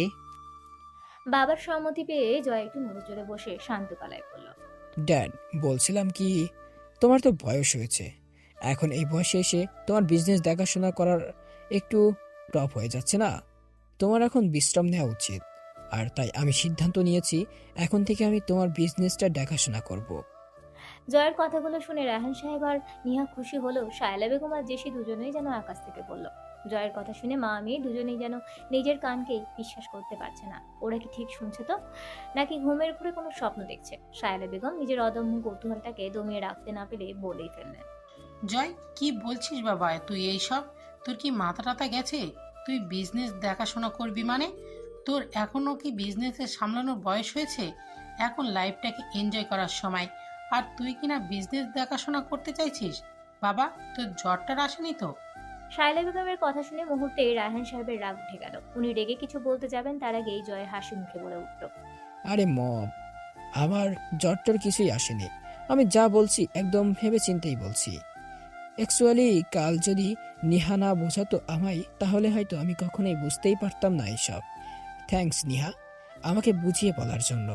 নিহার দিকে তাকিয়ে চোখ টিপ মেরে কথাগুলো বলল জয়। নিহা কোনো রকম রিয়াকশন দেখালো না, কারণ সে জানে জয় এসব বাবাকে খুশি করার জন্যই বলছে। তাই জয়ের কথা শুনে নিহা খুশি হওয়ার পরিবর্তে তাচ্ছিল্য হাসলো। কত সুন্দর অভিনয় করতে পারে এই মানুষটা। ওকে একটা শর্ত ধরিয়ে দিয়ে বাবার সামনে কত সুন্দর প্রশংসা করার নাটক করছে। রায়হান সাহেব ছেলের প্রতি খুশি হলেন, কারণ ওনার ছেলে ওনার পছন্দ করা মেয়েটাকে অনেক ভালোবাসে। রায়হান সাহেবের মনেও যেন এক রাশ ভালো লাগার ছোঁয়া লেগে গেল। রায়হান সাহেবও খুশি হলেও খুশি হতে পারলো না শায়লা বেগম। শায়লা বেগম রাগে কটমট করতে করতে রুমে চলে গেলেন, সাথে জেসিও উঠে চলে গেল মায়ের পিছনে পিছনে। জয় এটা দেখে বাঁকা হাসলো। ওর বুঝতে দেরি হলো না মম কেন উঠে চলে গিয়েছে। জয় হাসি মুখে রায়হান সাহেবের দিকে তাকিয়ে নরম গলায় বলল, ড্যাড, আমি একটু মমের সাথে কথা বলে আসছি। মম হয়তো রাগ করেছে আমার সাথে, তুমি তো জানোই মম কেমন। আসছি, হ্যাঁ। ওকে। জয় বাবার কথার প্রত্যুত্তরে সৌজন্যসূচক হাসি দিয়ে উপরে চলে গেল। অর্থাৎ মায়ের রুমে চলে গেল। রায়হান সাহেবও মুখে তৃপ্তির হাসি টেনে নিহার দিকে তাকালেন। নিহা তখনও ডাইনিং এর পাশে দাঁড়িয়ে জয়ের যাওয়ার দিকে তাকিয়েছিল। রায়হান সাহেব হাস্যোজ্জ্বল কণ্ঠে বললেন। নেহা, নিহা দ্রুত চোখ সরিয়ে শ্বশুরের দিকে দৃষ্টি রাখল। মুখে হাসি টেনে বিনীত কণ্ঠে বলল। জি বাবা, বলুন। জানিস মা, আজ আমি অনেক খুশি। অবশেষে জয় আমার বিজনেসটার দায়িত্ব নিতে চললো। আর এসব সম্ভব হয়েছে একমাত্র তোর জন্য। তোকে ধন্যবাদ দিব না, কারণ বাবা হয়ে মেয়েকে ধন্যবাদ দেওয়াটা বেমানান। তুই বরং বল যে তুই আমার কাছে কি চাস। আজ তুই যেটা চাইবি আমি তোকে সেটাই দেওয়ার চেষ্টা করব। বল মা, কি চাস তুই? না বাবা, আমার কিছু লাগবে না। আপনি বরং আমার জন্য বেশি বেশি দোয়া করবেন। আপনার দোয়াই আমার সব। আমার কিচ্ছু চাই না। আপনি খুশি হচ্ছেন, এটাই অনেক আমার জন্য। আরে মা, দোয়া তো আমি সব সময় করি, কিন্তু কিছু দেওয়ার সুযোগ তো বারবার আসে না। তাই আজ আমি তোকে কিছু দিতে চাচ্ছি। বল, কি চাস তুই? বললাম তো বাবা, আমার কিছু লাগবে না, আমার সব আছে। আপনি শুধু দোয়া করলেই হবে। আমি সত্যি অনেক ভাগ্যবান রে মা, যে তোর মতো একটা মেয়ে পেয়েছি। তোর জন্য আজ আমার ছেলেটা বদলানো। তোর এই ঋণ আমি কখনোই শোধ করতে পারবো না, কোনোদিন শোধ করতে পারবো না। বাবা, আপনিও না কী সব বলেন? কিসের রিং, কিসের কি? আমি বরং আপনার কাছে কৃতজ্ঞ। আমার মতো একটা মেয়েকে আপনার ছেলের বউ বানিয়েছেন। মম, এখনো কি রাগ করে আছো আমার উপর? তোমাকে তো সব বললাম। এখন কেন আমি ড্যাডির বিজনেসে জয়েন হচ্ছি। আই থিঙ্ক আমার মতো তোমারও খুশি হওয়া উচিত। হ্যাঁ মম, ভাইয়া একদম ঠিক সিদ্ধান্ত নিয়েছে। আমার তো খুশিতে নাচতে ইচ্ছে করতেছে। অবশেষে এই গেও ছোট লোকটা আমাদের বাড়ি থেকে বিদায় হবে। উফ। জয় মাকে রুমে এসে এসব বলার পর যখন মায়ের মুখে হাসি ফুটলো না, তখন জেসির কথাগুলো বলল। দুই ভাই বোনের কথা শুনে শায়লা বেগম ক্ষীণ স্বরে বললেন। সত্যিই চলে যাবে ওই ছোট লোকটা, নাকি তোকে ঢপ মেরেছে? মম, ওকে এতদিন আমার এইটুকু চেনা হয়ে গেছে যে ও কথার খেলাপ করবে না। আমার বিশ্বাসও যেটা বলেছে সেটাই রাখবে। ছেলের কথা শুনে মুহূর্তেই শায়লা বেগমের মেঘে ঢাকা মুখটা খুশিতে ঝলমলে হয়ে গেল। হেসে ছেলের কাঁধে হাত রেখে বললেন। গ্রেট বাবা, এই না হলে আমার ছেলে। তুই একদম ঠিক সিদ্ধান্ত নিয়েছিস। আমি তোর সিদ্ধান্তে অনেক খুশি হয়েছি। এখন যা, তোর জন্য নিচে তোর বাবা বসে আছে। তুই তো এখনো রেডি হসনি, তাড়াতাড়ি রুমে গিয়ে রেডি হয়ে নে। আর হ্যাঁ, ওই ছোট লোকটাকে আরও একবার ওর দেওয়া কথাটা মনে করিয়ে দিবি যাওয়ার আগে। আমি তো আজ সবাইকে ট্রিট দেবো খুশিতে। জেসি, রেডি হয়ে নে, আমরা বের হব। জয় কিছু না বলে মুচকি হেসে মায়ের রুম থেকে বেরিয়ে আসলো। ড্রয়িং রুমে আসতেই রায়হান সাহেব বলে উঠলেন। কোথা হয়েছে মা ছেলের? হ্যাঁ ড্যাড, তুমি 5 মিনিট বসো, আমি রেডি হয়ে আসছি। আচ্ছা, তাড়াতাড়ি আসিস। আফটার অল আজ তোকে সব বুঝিয়ে দিতে হবে তো আমার। আজ তোকে সব বুঝিয়ে দিয়ে কাল থেকে আমি বাড়িতেই থাকবো। গো ফাস্ট। নেহা মা, তুইও যা, ওর কিছু প্রয়োজন হতে পারে। আমি? নিহার অবাক করা প্রশ্ন শুনে রায়হান সাহেব হেসে বললেন। হ্যাঁ, যা মা। নিহা আর কোনো উপায় না পেয়ে অজ্ঞতা জয়ের পিছনে পিছনে রুমে গেল। নিহা কি করবে বুঝতে পারছে না, তাই রুমে এসে এক জায়গায় দাঁড়িয়ে রইল। জয় অফিসের জন্য নর্মাল ড্রেস পাল্টে ফর্মাল ড্রেস পরে নিল। তারপর আয়নার সামনে দাঁড়িয়ে মাথাটা আঁচড়ে নিয়ে গলার টাইটা বাঁধে বাঁধে নিহার দিকে না তাকিয়ে বলল। কাল কি ডিল হয়েছে মনে আছে তো? নিহা এতক্ষণ ধরে জয়ের দিকে তাকিয়ে জয়ের রেডি হওয়াগুলোই দেখছিল। আসলে জয়কে ফর্মাল ড্রেস আপে এত বেশি সুন্দর লাগছিল যে নিহা সব ভুলে গিয়ে এক দৃষ্টিতে জয়ের দিকে তাকিয়েছিল। আর এতটাই মুগ্ধ হয়ে অন্যমনস্কভাবে তাকিয়েছিল যে জয়ের প্রশ্নটা যেন ওর কানে পৌঁছালো না। জয় নিহার কোনো উত্তর না পেয়ে গলার টাইটা ঠিক করতে করতে পিছনে ঘুরে তাকালো। নিহা তখনও ওর দিকে তাকিয়ে আছে। জয় কয়েক সেকেন্ড নিহার দিকে তাকিয়ে গলা খাঁকারি দিয়ে বলল। এই যে ম্যাম, শুনছেন? জয়ের কথাটা একটু জোরে বলাতে নিহা চমকে উঠলো। সাথে সাথে আমতা আমতা করতে করতে বলে উঠলো। জি বলুন, কিছু বলছিলেন? হুম, বলছিলাম যে কাল রাতে কি ডিল হয়েছিল মনে আছে? মুহূর্তে নিহার বুকটা ধুপ করে উঠলো। ও তো এতক্ষণ ভুলেই গিয়েছিল যেই মানুষটার দিকে সে মুগ্ধ হয়ে তাকিয়েছিল সে এত সময় ধরে সেই মানুষটা আদৌ নয়। সে তো তাকে বিদায় করতে চায়। মানুষটার ভালোবাসা যে কখনোই পাবে না। ভুল। নিজেকে তটস্থ করে নিহা জবাব দিল। হুম, মনে আছে।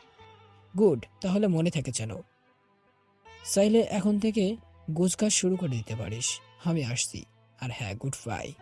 বলেই জয় হেসে রুম থেকে বেরিয়ে গেল। আর নিহা স্তব্ধ হয়ে ঠিক আগের জায়গায় দাঁড়িয়ে রইল। এক রাশ শূন্যতা যেন নিহাকে চারপাশ থেকে ঘিরে ধরল। নিহা দিক বেদিক শূন্য হয়ে ধপাস করে খাটে গিয়ে বসতে পড়ল। তারপর নিজেই নিজেই বিড়বিড় করে আওড়াতে লাগলো। আচ্ছা, আমি কি এমন ভুল করেছিলাম যে আমাকে ভালোবাসা যায় না? কি এমন অন্যায় করেছি যে এই ১ বছরেও ওনার মনে আমার জন্য ভালোবাসার সৃষ্টি করতে পারলাম না? ভেবেছিলাম হয়তো আস্তে আস্তে সব ঠিক হয়ে যাবে। মনে করেছিলাম একদিন না একদিন আমাকে ঠিক বুঝবে, ভালোবাসবে। কিন্তু আমি ভুল ছিলাম। আমি পারলাম না ওনার মনে আমার জন্য ভালোবাসা তৈরি করতে। পারলাম না ওনার মনে আমার জন্য একটু জায়গা করে নিতে। আসলেই আমি ব্যর্থ। উনি একদম ঠিক বলেছেন। আমার আসলে ওনার লাইফে থাকার কোনো যোগ্যতাই নেই। যেই মেয়ে ১ বছরের স্বামীর মন জয় করতে পারে না, তার আসলে স্বামীর ঘরে থাকাটাই মানায় না। আমি চলে যাব, অনেক দূরে চলে যাব। আর কক্ষনো ওনার জীবনে ফিরে আসবো না। কথাগুলো বলতে বলতেই নিজের অজান্তেই চোখের কোণ বেয়ে দুফোঁটা জল গড়িয়ে পড়ল নিহার। তবে সন্তর্পণে তা মুছে নিল। আর সে কাঁদবে না। এই চোখের পানিগুলো সে আর বের হতে দিবে না। নিহা নিজেকে সামলে নিয়ে আস্তে আস্তে একটা একটা করে কাপড় গুছানোয় মনোযোগ দিল। এখন সব গুছিয়ে নেওয়া উচিত, কারণ দুপুরের পরপরই বের হতে হবে, নয়তো ট্রেন মিস হয়ে যাবে। অন্যদিকে রায়হান সাহেব ছেলেকে অফিসে এনে সবার সাথে পরিচয় করিয়ে দিতে লাগলেন, এই বলে যে এখন থেকে জয় অফিসের নতুন এমডি।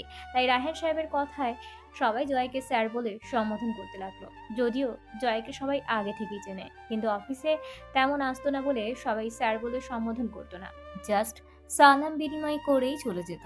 কিন্তু আজ থেকে যেহেতু সে এই অফিসের বস, তাই সবাই স্যার বলেই সালাম বিনিময় করে পরিচয় পর্ব সারতে লাগলো। সবার সাথে পরিচয় পর্ব শেষ হলে রায়হান সাহেব ছেলেকে নিয়ে কেবিনে গেলেন। তারপর নিজের চেয়ারটার পিছনে গিয়ে দাঁড়িয়ে চেয়ারের হাতলের উপর ২ হাত রেখে হেসে বললেন, আয় বাবা, বস এখানে। এতদিন এটা আমার আসন ছিল, আজ থেকে এই আসনে তুই বসবি। এখন থেকে এই চেয়ারটা তোর। অবশ্য আজ থেকে তোকে বেশি সময় থাকতে হবে না এখানে, কারণ আজ প্রথম দিন এসেছিস। আর তাই আজ জাস্ট সব বুঝে নিবি, দেন কাল থেকে পার্মানেন্টলি অফিসে বসবি। কি হলো, এখনো দাঁড়িয়ে আছিস কেন? আয় বস। জয় বাবার কথা মতো চেয়ারে গিয়ে বসলো। রায়হান সাহেব এবার টেবিলের অপর পাশে জয়ের মুখোমুখি চেয়ারে এসে বসলেন। তারপর ছেলের দিকে তাকিয়ে হাস্যোজ্জ্বল কণ্ঠে বললেন, তো এখন কেমন লাগছে? জয় গায়ের কোটটা ঠিক করতে করতে বলল, ভালো ড্যাড, অন্যরকম একটা ফিলিংস হচ্ছে, যেটা আগে কখনো হয়নি। Honestly speaking, I am feeling good. যাক, ভালোই হলো তাহলে। জানিস আজ আমি কতটা খুশি তোর উপর। আমি জানতাম তুই একদিন না একদিন বুঝবি, আর আজ সেই দিনটা অবশেষে আসলো। আমি খুব খুশি, আজ খুব খুশি। জয় অবাক হয়ে ওর বাবার দিকে তাকিয়ে রইল। আসলে সে কি অবাক হয়েছে নাকি মুগ্ধ হয়েছে বাবার আচরণে, সেটাই বুঝতে পারছে না। তবে আজ কেন যেন বাবার মুখে তৃপ্তির যে হাসিটা দেখছে, জয় সেটা সে আজীবন দেখতে চায়। আর এই হাসিটাও সম্ভব হয়েছে একমাত্র নিহার জন্য। নিহা না বুঝলেও হয়তো কখনোই বুঝতো না সে, তবে বেশিরভাগ সময় ভাবলো না সে। সব ভাবনা এক পাশে রেখে বাবাকে আশ্বস্ত করে বলল, ড্যাড, আজ থেকে তুমি একদম টেনশন মুক্ত। তোমাকে এইসব বিজনেস ডিল কাইন্ড এইসব নিয়ে আর টেনশন করতে হবে না। আজ থেকে আমার উপর ছেড়ে দাও সব। ট্রাস্ট মি, তোমাকে আমি নিরাশ করব না। আমাকে যে বিশ্বাস করে নিজের একটু একটু করে গড়ে তোলা বিজনেসটা হাতে তুলে দিয়েছো, আমি সেটার মূল্য রাখবো। I promise dad. রায়হান সাহেব আবারও তৃপ্তি ভরা প্রশস্ত একটা হাসি টেনে নিলেন মুখে। তারপর বাবা ছেলে মিলে বিজনেস সংক্রান্ত কথা বলল ব্যাপক সময় ধরে। রায়হান সাহেব অফিসের সবকিছু বুঝিয়ে দিতে আর জয় সবকিছু বুঝে নিতে নিতে দুপুর ২টা বেজে গেল। জয় বাবা, তোর এখন ছুটি, তুই এখন যেতে পারিস। আজ তোর অফিসে আসতে হবে না, কাল থেকে একেবারে আসিস। আজ শুধু তোকে সব কিছু বুঝিয়ে দেওয়ার জন্যই আনলাম, নয়তো কাল থেকেই জয়েন হতে বলতাম। বাবার মুখে এমন ছুটির কথাটা শুনে জয় অবাক কণ্ঠে বলল, ড্যাড, তোমাদের অফিস কি দুপুর 2টা বাজে ছুটি দিয়ে দেওয়া হয়? আরে তা হতে যাবে কেন? তাহলে তুমি বলছো যে আমার এখন ছুটি? আরে পাগল ছেলে, এটা তো আমি তোর জন্য বললাম। তুই আজ প্রথম দিন অফিসে জয়েন করলি, তাই তাই তো আমি ছুটি দিয়ে দিলাম। আমি চাই আজ তুই তোর বন্ধু বান্ধবদের সাথে কিছু সময় কাটা, কারণ বিজনেসে ঢুকলে তখন তো আর তেমন সময় পাবি না। তখন ওরা বললেও তুই সময় বের করতে পারবি না। অ্যান্ড দ্যাটস ওয়ার আজ আমি নিজ থেকে তোকে সুযোগ দিচ্ছি। তোর বন্ধু বান্ধবদের সাথে কিছুটা সময় এনজয় করে গিয়ে এদিকটা আমি সামলে নেব। জয় যেন খুশিতে গদগদ হয়ে গেল। খুশিটা মুখে ফুটিয়ে রেখেই বলল, সত্যি ড্যাড? হুম। জয় খুশি হয়ে বাবাকে হালকা জড়িয়ে ধরে আসছি বলে বের হয়ে গেল। রায়হান সাহেব ছেলের কাণ্ড দেখে মুচকি হাসলেন। জয় অফিস থেকে বেরিয়ে গাড়িতে এসে বসেই খুশি হয়ে মীরাকে কল দিল, কারণ আজ বাকি সময়টুকু সে মীরার সাথেই কাটাতে চায়। কিন্তু দুর্ভাগ্যবশত বার কয়েক কল দিয়েও কোনো লাভ হলো না। মীরার ফোন প্রতিবার রিং হয়ে কেটে যাচ্ছে। অন্য সময় হলে জয় হয়তো রাগ করতো, কিন্তু আজ কেন যেন রাগ হলো না, বরং হাসি মুখে ফোনটা পকেটে ঢুকিয়ে গাড়ি স্টার্ট দিয়ে নিজে নিজে বলল, এখন আর কল দিব না, একেবারে ওর বাসায় গিয়ে ওকে চমক দিব। আমি জানি আমাকে এই মুহূর্তে ওর বাসায় দেখলে যতটা না খুশি হবে, তার চেয়ে দ্বিগুণ খুশি হবে ওই নিহার চলে যাওয়া শুনলে। হয়তো খুশিতে আমাকে জড়িয়ে ধরবে। পাগলিটা বরাবরই ইমোশনাল। আমি আসছি মীরা, তোমার জন্য গুড নিউজ নিয়ে আসছি। মিনিট পিশেকের মধ্যেই জয়ের গাড়ি এসে থামলো মীরার ফ্ল্যাটের সামনে। 5 তলা বিশিষ্ট ফ্ল্যাটের 3য় তলায় মীরা একাই থাকে। চাকরির সুবাদে ওকে এখানে একাই থাকতে হয়। পরিবারের সবাই বাড়িতেই থাকে। যদিও জয় মীরাকে অনেকবার বলেছিল যেন ফ্যামিলিকে এখানে নিয়ে আসে। এমন ঢাকা শহরে একটা ফ্ল্যাটে একা একটা মেয়ে থাকা খুবই রিস্কি। কিন্তু মীরা বরাবরই জয়ের কথাকে অগ্রাহ্য করে গিয়েছে। মীরার একটাই কথা, সে একা থাকতে পারবে, ওর কিছু করতে পারবে না কেউ। তাই জয়ও আর কিছু বলে না। তবে জয় খুব কমই আসে এখানে। ওরা বেশিরভাগ বিভিন্ন ক্লাব, হোটেল, ডিস্কো পার্টি এসবেই দেখা করে। আজ খুশির ডোজটা একটু বেশি হওয়ায় জয় সোজা বাসায় চলে এসেছে। কারণ মীরার অফিস দুপুর 12টায় ছুটি হয়ে যায়, আর বাকিটা সময় সে রুমে বসে কাটায়। তবে রুমে একেবারে বসে থাকে তা কিন্তু নয়। জয়কে বলেছিল একবার অবসর সময় নাকি সে আউটসোর্সিং করে, তাই তো এত দামি ফ্ল্যাটে থাকার জন্য টাকার অভাব পড়ে না। জয় লিফটে করে সোজা 3rd ফ্লোরে চলে আসলো। তারপর মীরার রুমের সামনে দাঁড়িয়ে দরজায় চাপড় দেওয়ার জন্য হাত দিতেই দরজাটা হালকা খুলে গেল। তার মানে দরজা আনলক। জয় একটু অবাক হলো। মীরা দরজা লক না করে ভিতরে বসে আছে। এই মেয়েটাও না, আচ্ছা ওর কি ডর ভয় নেই? এমন একা একটা ফ্ল্যাটের দরজা খোলা রাখার মানে হয়? দরজা লক করতে কি মনে থাকে না? যত্তসব। আজ থেকে ওকে এই বিষয়ে সাবধান করতে হবে, নয়তো না জানি কখন কি ঘটনা ঘটে যায়। আজ ওর একটা বিহিত করতেই হবে। কথাগুলো নিজে নিজে বলেই জয় যেই না দরজাটা সরিয়ে ভিতরে ঢুকলো, তখনই কিছু আপত্তিকর কথা আর হাসির আওয়াজ শুনে জয়ের পাজোড়া সেখানেই থমকে গেল। শিয়াব, তুমি কিন্তু দিন দিন ভারী অসভ্য হয়ে যাচ্ছ। এতটা ডেম্পারেট হও কেন বলো তো?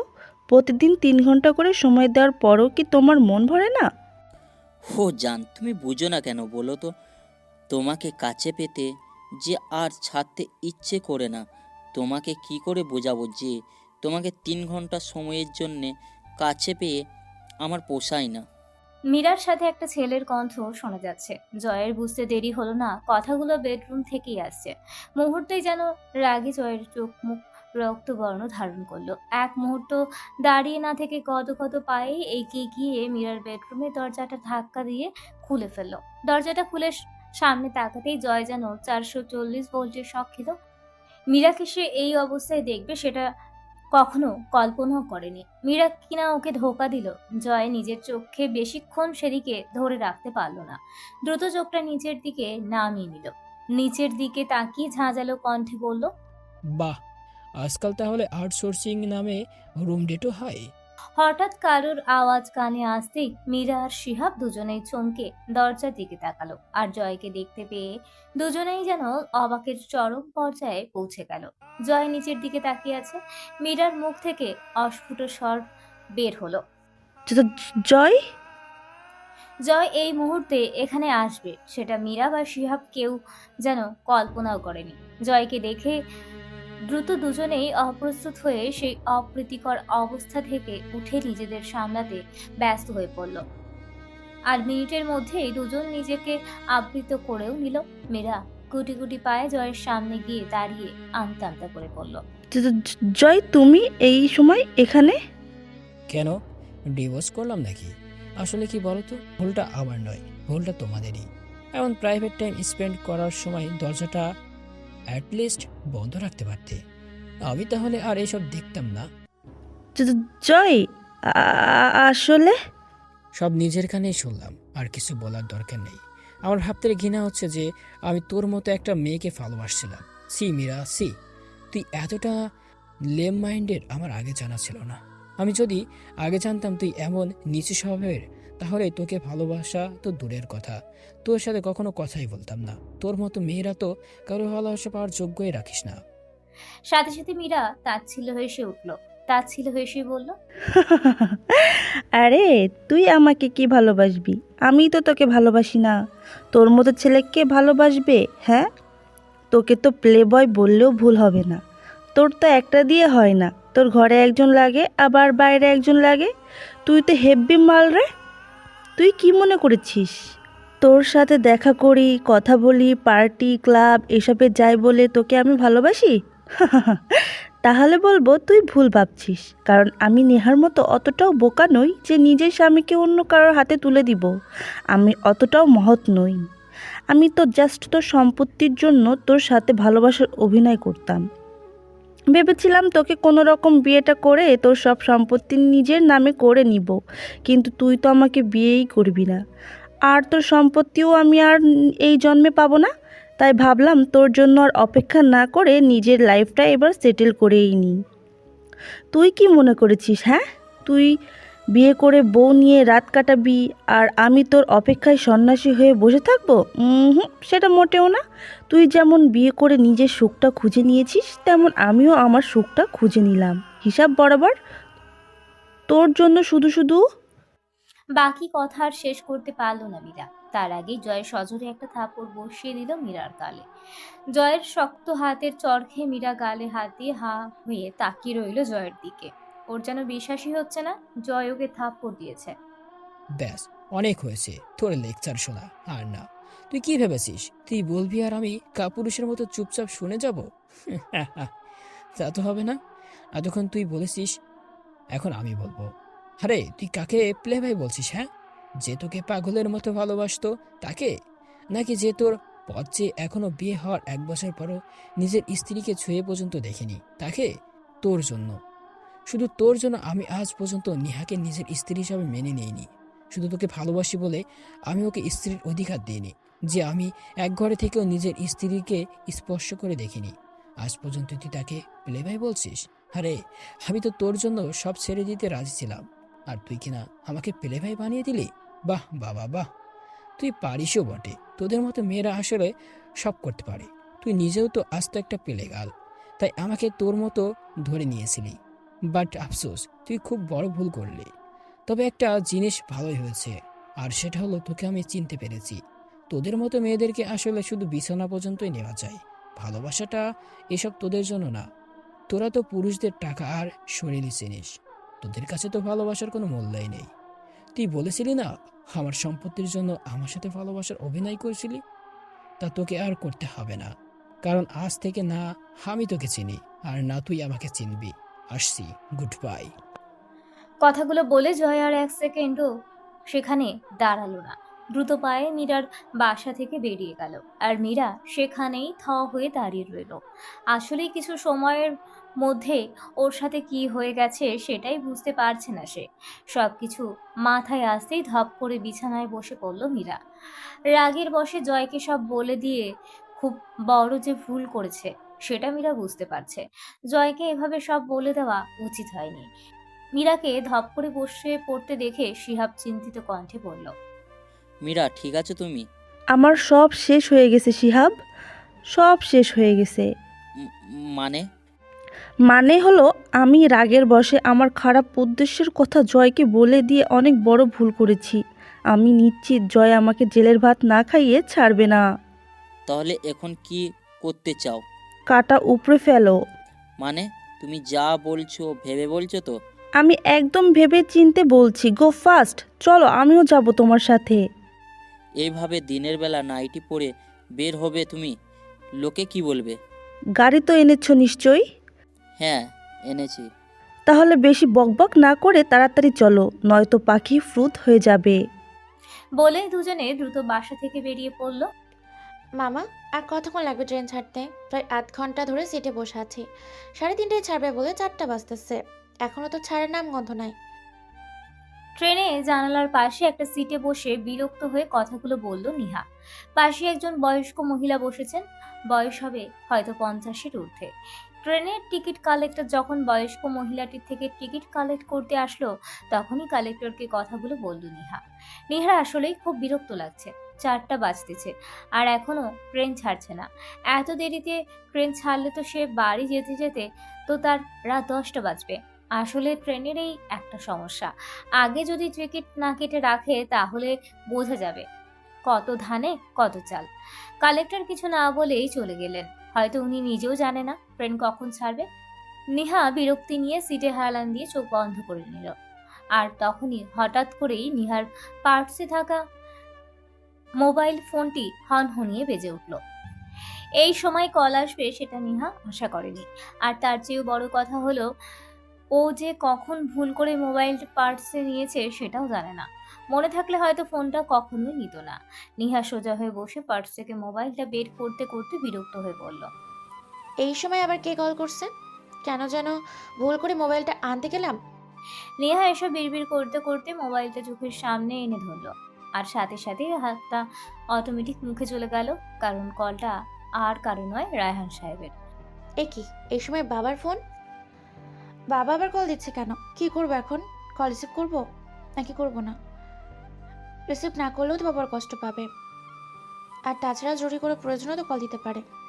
কথাগুলো নিজের মনে আওড়াতে আওড়াতে এর মধ্যেই দুবার রিং হয়ে কেটে গেল।